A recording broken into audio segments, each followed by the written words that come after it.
پانچویں پشت میں آپ کا سلسلہ نسب رسول اللہ صلی اللہ علیہ وآلہ وسلم سے جا ملتا ہے۔ آپ قریش کے قبیلے بنو امیہ سے تعلق رکھتے تھے۔ آپ کے پردادا کا نام امیہ تھا۔ نبی کریم صلی اللہ علیہ وآلہ وسلم کے پردادا کا نام ہاشم تھا۔ امیہ ہاشم کے بھتیجے اور اپنے خاندان کے سربراہ و رئیس تھے۔ اسی وجہ سے ان کا خاندان بنو امیہ کے نام سے مشہور ہوا۔ اس خاندان کے لوگ اموی کہلاتے تھے۔ قریش کا قومی جھنڈا رکھنے کا اعزاز اسی خاندان کے پاس تھا۔ رسول اللہ صلی اللہ علیہ وآلہ وسلم نے جب نبوت کا اعلان کیا، اس سے قبل ہی سیدنا عثمان رضی اللہ تعالی عنہ کے والد عفان وفات پا چکے تھے۔ کی والدہ کا نام عروہ تھا اور نانی ام حکیم بیضہ تھیں۔ آپ کی نانی رسول اللہ صلی اللہ علیہ وآلہ وسلم کے والد محترم عبداللہ کی سگی بہن تھیں۔ یوں بی بی عروہ رضی اللہ تعالی عنہا رسول اللہ صلی اللہ علیہ وآلہ وسلم کی پھوپھی ذات بہن تھیں اور سیدنا عثمان رضی اللہ تعالی عنہ آپ صلی اللہ علیہ وآلہ وسلم کے بھانجے تھے۔ کا بچپن کیسے اور کس طرح گزرا، تاریخ کی کتابوں میں اس کا ذکر بہت کم ملتا ہے، البتہ آپ کے کردار اور شخصیت کو دیکھتے ہوئے اس بات کا اندازہ ہوتا ہے کہ کا بچپن بہت پاکیزہ گزرا۔ آپ کی فطرت میں حیا تھی۔ گھر والوں نے آپ کی بہت عمدہ تربیت کی اور لکھنا پڑھنا سکھایا۔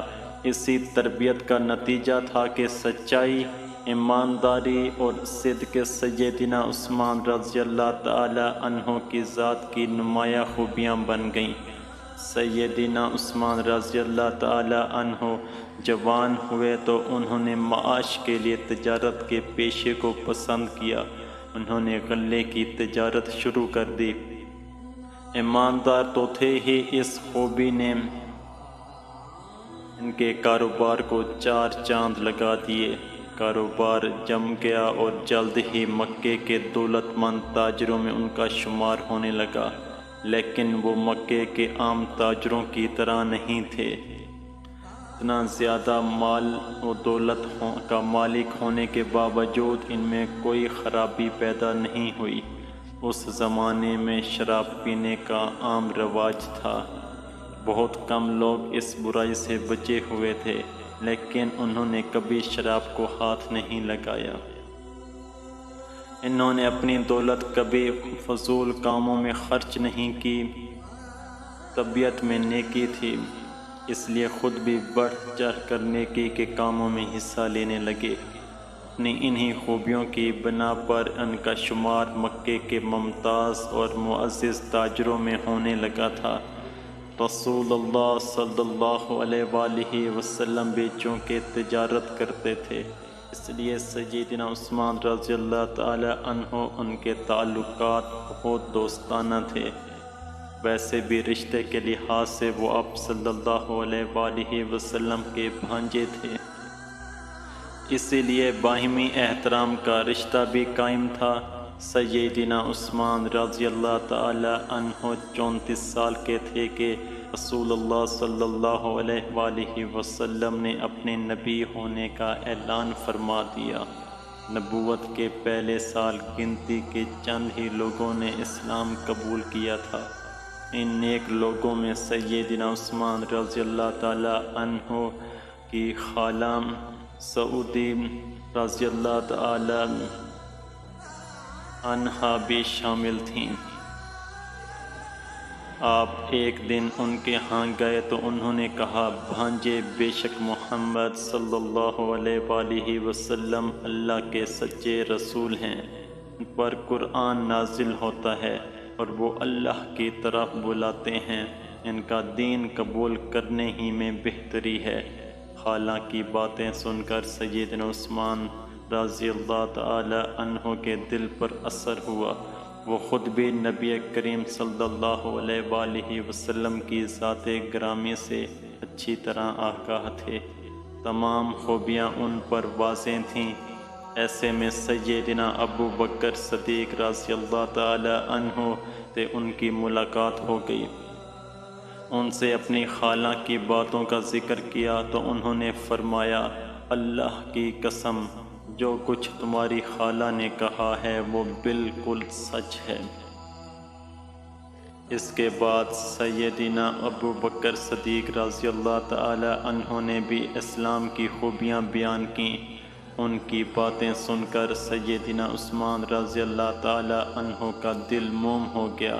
نبی کریم صلی اللہ علیہ وآلہ وسلم کی خدمت میں حاضر ہوئے اور فوراً کلمہ پڑھ کر اپنا ہاتھ رسول اللہ صلی اللہ علیہ وآلہ وسلم کے ہاتھ میں دے دیا۔ سیدنا عثمان رضی اللہ تعالی عنہ کے چچا حکیم بن ابی العاص کو جب ان کے اسلام قبول کرنے کا علم ہوا تو بہت آگ بگولا ہوا۔ وہ سیدنا عثمان رضی اللہ تعالی عنہ کو رسیوں سے جکڑ کر مارنے پیٹنے لگا اور کہنے لگا، بھتیجے، میں کہتا ہوں نیا مذہب چھوڑ دو۔ سیدنا عثمان رضی اللہ تعالی عنہ نے بڑے صبر اور حوصلے کے ساتھ چچا کا تشدد برداشت کیا اور ہر بار ان کے مطالبے کے جواب میں یہی کہا، جو چاہو کر لو، اسلام کو ہرگز نہیں چھوڑوں گا۔ چچا مار مار کر تھک گیا لیکن ان کے حوصلے کو نہ توڑ سکا۔ بالآخر چچا نے انہیں ان کے حال پر چھوڑ دیا۔ یہ ظلم و ستم صرف اپنوں ہی کی طرف سے نہیں تھا، مکے کے دوسرے کافر بھی انہیں ستاتے رہے۔ ان کی طرح دوسرے مسلمان بھی اسی طرح ظلم کی چک میں پس رہے تھے۔ ان پر تکلیفوں کے پہاڑ توڑے جا رہے تھے۔ جب ظلم حد سے بڑھ گیا تو رسول اللہ صلی اللہ علیہ وآلہ وسلم نے مسلمانوں سے فرمایا، تم لوگ یہاں سے نکل کر حبشہ چلے جاؤ، وہاں کا بادشاہ اچھا آدمی ہے، کسی پر ظلم نہیں ہونے دیتا۔ جب تک اللہ تعالیٰ تمہاری اس مصیبت کو دور نہیں کر دیتا تم وہیں ٹھہرو۔ نبی کریم صلی اللہ علیہ وآلہ وسلم کے اس فرمان کے بعد صحابہ کرام کے ایک گروہ نے مکے کی زمین کو چھوڑا اور حبشہ کی طرف ہجرت کی۔ اس گروہ میں 12 مرد اور 4 عورتیں شامل تھیں۔ سیدنا عثمان رضی اللہ تعالی عنہ ان کے امیر تھے۔ سیدنا عثمان رضی اللہ تعالی عنہ کے ہمراہ ان کی بیوی سیدہ رقیہ رضی اللہ تعالی عنہ بھی تھیں۔ حبشہ براعظم افریقہ کا ملک تھا جو سمندر سے پار عرب کے جنوب مغرب میں واقع تھا۔ آج کل یہ ملک ایتھوپیا کہلاتا ہے۔ اس زمانے میں حبشہ کے بادشاہ کو نجاشی کہا جاتا تھا۔ حبشہ کے بادشاہ کا تعلق اگرچہ عیسائی مذہب سے تھا لیکن فطری طور پر وہ نیک دل اور انصاف پسند حکمران تھا۔ اس کے بارے میں نبی کریم صلی اللہ علیہ وآلہ وسلم نے جو کچھ فرمایا تھا وہ بالکل درست تھا۔ سیدنا عثمان رضی اللہ تعالی عنہ کی یہ ہجرت ایک لحاظ سے بہت تاریخی اہمیت رکھتی تھی۔ دین کی خاطر اپنا پیارا وطن اور گھر بار چھوڑنا اور کسی دوسری جگہ جا کر سکونت اختیار کرنا ہجرت کہلاتا ہے۔ یہ بہت بڑی قربانی ہوتی ہے اور اس کا بہت زیادہ ثواب ملتا ہے۔ حبشہ میں یہ مسلمان بڑے سکون کے ساتھ رہے۔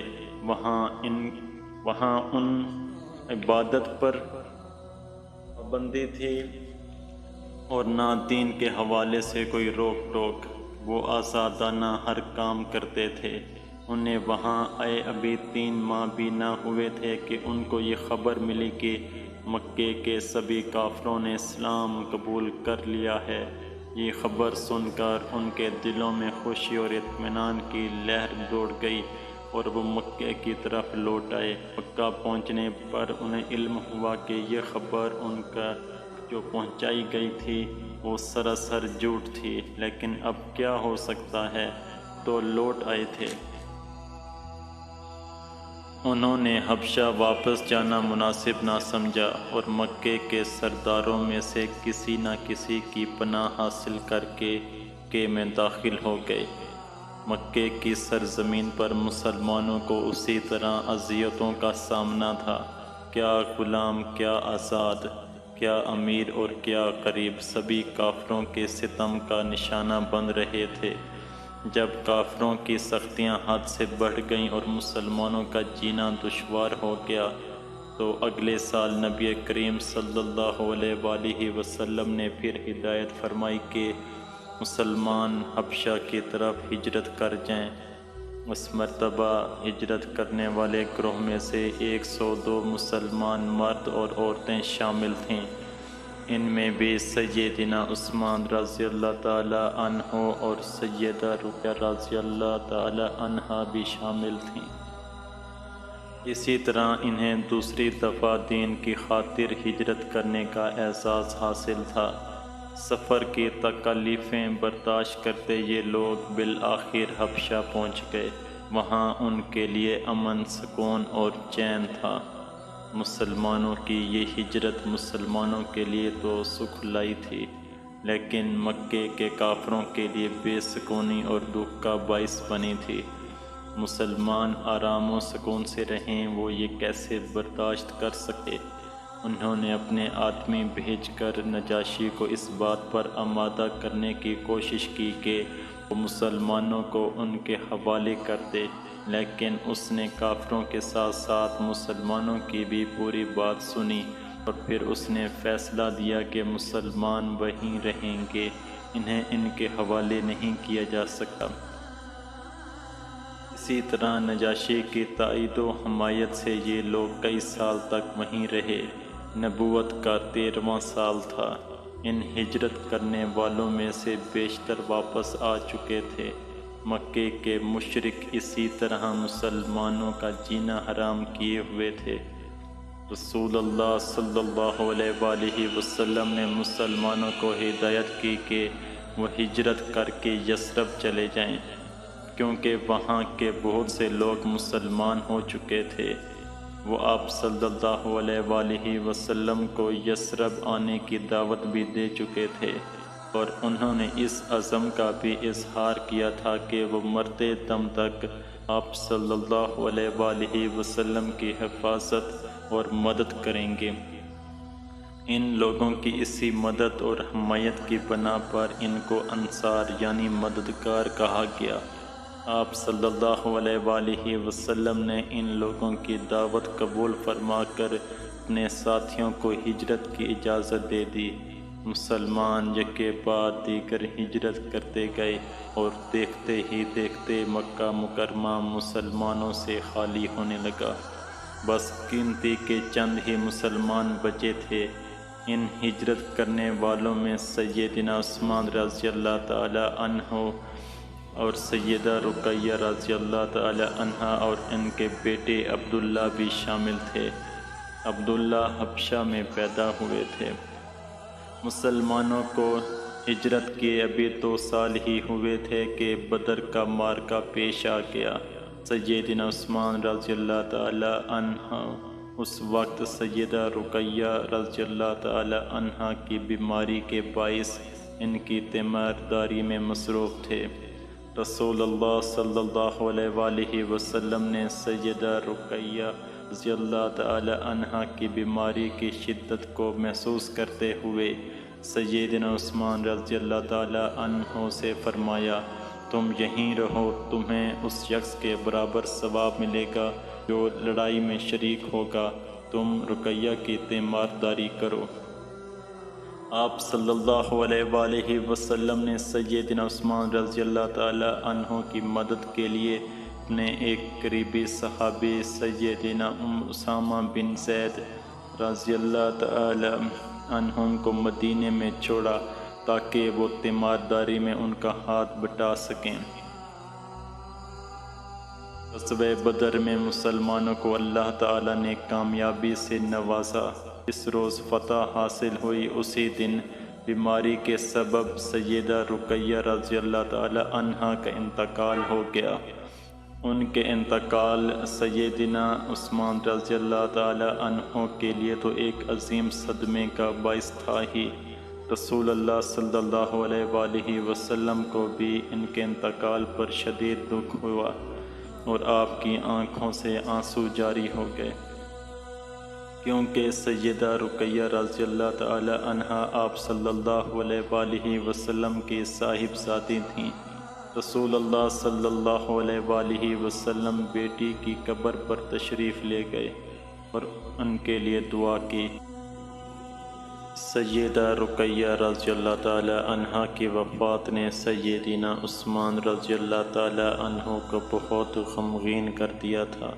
افسوس کی حالت میں ان کی زبان سے یہی کلمہ نکلتا تھا، افسوس رسول اللہ صلی اللہ علیہ وآلہ وسلم سے میرا رشتہ ٹوٹ گیا۔ رسول اللہ صلی اللہ علیہ وآلہ وسلم سیدنا عثمان رضی اللہ تعالی عنہ سے بہت دلی لگاؤ رکھتے تھے، ان سے بہت محبت کرتے تھے۔ سیدنا عثمان رضی اللہ تعالی عنہ کی حالت آپ صلی اللہ علیہ وآلہ وسلم سے دیکھی نہ گئی، چنانچہ دوسری بیٹی سیدہ ام کلثوم رضی اللہ تعالی عنہ کی شادی بھی سیدنا عثمان رضی اللہ تعالی عنہ سے کر دی گئی۔